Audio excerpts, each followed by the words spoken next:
Hello guys, तो कैसे हैं आप लोग। इन दिस वीडियो आज हम बात करने वाले हैं बोरुतो मांगा के बारे में, और इस बार हम बात करेंगे ओनली ऑन कावाकी के बारे में, बिकॉज कावाकी की हालात अब धीरे धीरे सही होने वाले हैं। अब कावाकी एक लूजर से अब एक हीरो बनने वाला है।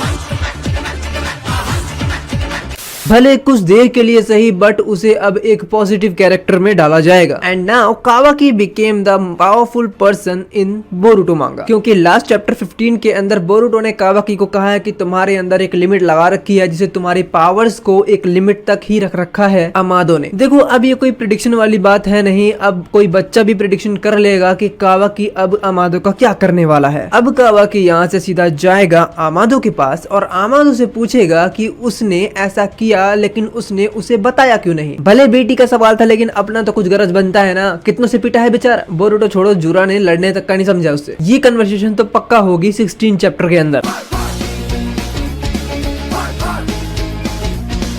बट जैसा कि बताया जा रहा है कि कावाकी की लिमिट्स हटने के बाद कावाकी फुल ऑफ पावरफुल हो जाएगा, और यही चीज मुझे बहुत ज्यादा अजीब लग रही है। क्योंकि देखो, जहां एक तरफ बोरुतो है जिसने 3 साल तक ट्रेनिंग करके अपने आप को इस एलिजिबल बनाया है कि वो इतना पावरफुल है और वो डिजर्व करता है। बात तो सही है। यहाँ जो कावाकी है उसने सिर्फ अपने अंदर की लिमिट्स को हटा के वो उसके जितना पावरफुल हो गया। ये तो मतलब अलग ही बात हो गई ना। भले कावाकी कितना ही पावरफुल हो जाए, लेकिन उन पावर्स को यूज करने की अगर उसके पास टेक्निक नहीं है तो क्या फायदा। लेकिन हाँ, राइटर अगर ऐसा चाहता है तो अलग बात है। क्या गलत है क्या सही है वो तो राइटर डिसाइड करेगा ना भाई। बाकी अगर हम पिछला देखें तो कावाकी जो है वो बहुत ज्यादा ह्यूमिलेट हुआ है बोरुतो से, और जहां तक रही बात, वो बहुत ज्यादा जलन करता है बोरुतो से। अगर हम टाइम स्किप से पहले की बात करें तो बोरुतो उसकी ड्रीम लाइफ जी रहा था, जहां पर उसके पास परिवार है, उसके फ्रेंड्स हैं, लेकिन कावाकी के पास कुछ नहीं था। कावाकी ने बहुत बुरी जिंदगी जी थी, जिसकी वजह से उसे खुद ब खुद जलन हुआ करती थी बोरुतो से। इवन ओमनीपोटेंस का एक्सीडेंट होने से पहले ही कावाकी बोल रहा था कि मुझे होना चाहिए था होकागे का बेटा, उसे नहीं, क्योंकि वो ही डिजर्व करता है, because he is powerful. And now यहाँ पर कावाकी का और भी ज्यादा जलन तब बढ़ गया जब बोरुतो टाइम स्किप के बाद आया, वो भी बहुत ज्यादा पावरफुल होके, जहाँ पर बोरुतो का कावाकी से कोई मैच ही नहीं है, जो बोरुतो ने बताया कावाकी को चैप्टर 9 के अंदर। एंड यहाँ कावाकी के पावरफुल होने का भी घमंड टूट जाता है। अब यहाँ कावाकी दोबारा से पावरफुल होने वाला है। उसकी लिमिट हटेगी तो, मैंने मान लिया कावाकी की लिमिट हटेगी तो भी कावाकी प्राइम इशिकी से भी ज्यादा पावरफुल हो जाए तो भी कावाकी उस लिमिट तक ही रहेगा अगर वो ट्रेनिंग ना करे तो। एंड ऑफ कोर्स वो ट्रेनिंग आगे नहीं करने वाला, क्योंकि जो चीज उसने पिछले 3 साल में नहीं की वो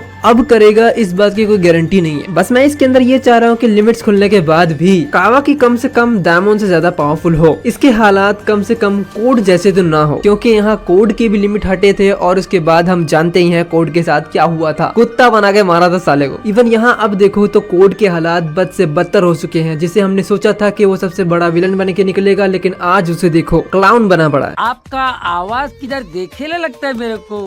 मैंने भी तेरा थोबड़ा किधर सुनेला लगता है रे।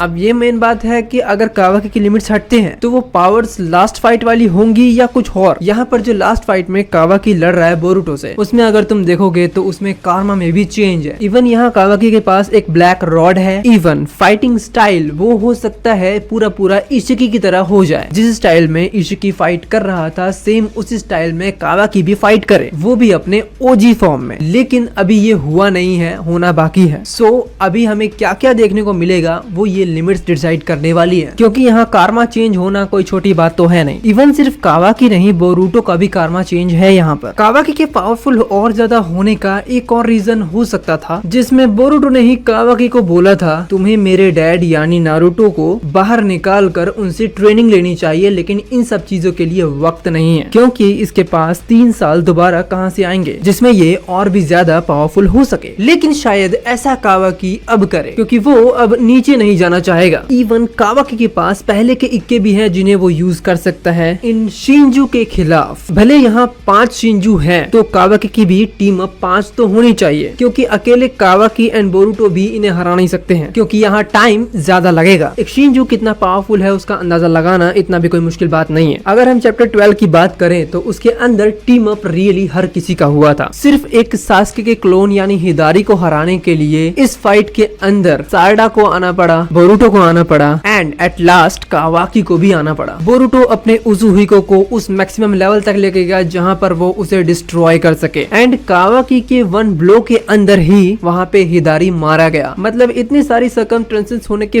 बाद एक शिंजू मरा था। दूसरी बात यह है कि हिदारी बार बार अपने आप को हील करके वापस आ रहा था, वो भी उस क्यूब एंड वुड्स की हेल्प से, क्योंकि 10 टेल्स वो खुद है। और जहां तक ये है कि इन सब का सबसे बड़ा मेन पावर सोर्स यही एक क्यूब है जिसको बार बार शो किया जा रहा है। सबसे पहले बोरुटो एंड कावाकी को प्लानिंग ये बनानी पड़ेगी कि उनके हीलिंग फैक्टर को खत्म कैसे करा जाए, यानी उस क्यूब को वहां से हटाया कैसे जाए, वरना ये लोग एक तरफ उन लोगों को मारेंगे और दूसरी तरफ वो बार बार गायब होके अपने आप को हील करते जाएंगे और मुश्किलें बढ़ेंगी कावाकी एंड बोरुटो की। और उस क्यूब को हटाने का काम एक ही बंदा कर सकता है, बट ये काम बहुत ज्यादा रिस्की भी है। इवन इस चीज को कावाकी ही कर सकता है, क्योंकि अगर कावाकी एंड बोरुटो सीधा टक्कर ले जूरा से इस बार तो उनके क्यूब को उसे श्रिंक करना पड़ेगा जिससे उनका हीलिंग फैक्टर खत्म हो सके। इवन इससे ये भी फायदा रहेगा कि कोई भी अगला शिंजू दोबारा से जन्म नहीं ले पाएगा, भले उनके क्लॉक ड्रीम्स कितने ही बंदों को पेड़ बना दे, उससे मतलब नहीं रहेगा फिर, क्योंकि वो लोग भले थ्रॉन सोल में कन्वर्ट हो जाएंगे लेकिन उनको दूसरा रूप देने के लिए वहां पर क्यूब नहीं होगा। क्योंकि हमने जितने भी शिंजू देखे हैं वो सारे के सारे यहीं से आए हैं, क्योंकि जब भी किसी शिंजू के थ्रॉन सोल को या फिर किसी शिंजू को उस क्यूब के ऊपर रखा जाता है देन वहां पर वुड्स के कुछ टेंटिकल्स आते हैं जो एक शिंजू को बॉन्ड करने में हेल्प करते हैं या फिर हील करते हैं। सो इस चीज को रोकना बहुत ज्यादा जरूरी हो चुका है। इससे ये भी एक बढ़िया प्रॉफिट रहेगा कि जो काशिन कोजी ने अपने फ्यूचर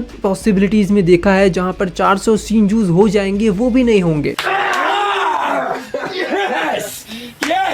लेकिन ये चीज इतना आसान नहीं होगा बोरुटो एंड कावाकी के लिए, क्योंकि यहाँ पर जूरा सबसे बड़ा रोल निभाने वाला है, तुम्हें पता ही होगा। Jura is the most powerful Shinju in this all Shinjus. So जो नेक्स्ट फाइट होने वाली है उसके अंदर हमें री-इन्फोर्समेंट्स की जरूरत है, लाइक ईडा एंड डायमंड। और इन लोगों से उम्मीद है कि ये लोग पक्का ही जूरा से ज्यादा पावरफुल निकलेंगे जो जूरा को संभाल सकते हैं। इवन यहाँ पर काम आसान हो सकता है अगर यहाँ पर डायमंड एंड ईडा लड़े तो, लेकिन इन्हें मनाएगा कौन? क्योंकि कावाकी, बोरुटो एंड अदर्स बाकी शिंजू को संभाल सकते हैं लेकिन जूरा को संभालना थोड़ा मुश्किल हो जाएगा क्योंकि वो अकेला दोनों पे भारी पड़ेगा। वेल देखो, क्यूब के बारे में तो अभी तो इन लोगों को पता भी नहीं है, सो बताएगा कौन? ऑफ कोर्स ईडा ही बताएगी इन्हें, क्योंकि खतरा तो ईडा के ऊपर भी है। इवन कावाकी एंड बोरुटो बिना प्लानिंग के तो जाएंगे नहीं, क्योंकि इन दोनों ने टीम अप ही किया है इस वजह से कि जूरा और उसके साम्राज्य को खत्म करना है। तो पहले तो ईडा से ही बात होगी। इवन बोरुटो एंड कावाकी ये जानने की कोशिश करेंगे कि उनकी करंट सिचुएशन क्या चल रही है, बिकॉज दूसरे विलेज से भी एक बंदा पेड़ में बदल चुका है। तो कदम तो फूक फूक के रखने पड़ेंगे। और अगर इस तरीके की प्लानिंग बनी तो इस खेल को बर्बाद करने वाला सिर्फ और सिर्फ एक ही बंदा हो सकता है और वो है कोड, क्योंकि उसका दिमाग 4 कदम आगे ही चलता है। आई डोंट नो वो क्या समझेगा क्या नहीं, वो सारा खेल बर्बाद करके ही छोड़ेगा, क्योंकि हम जानते हैं वो क्या है।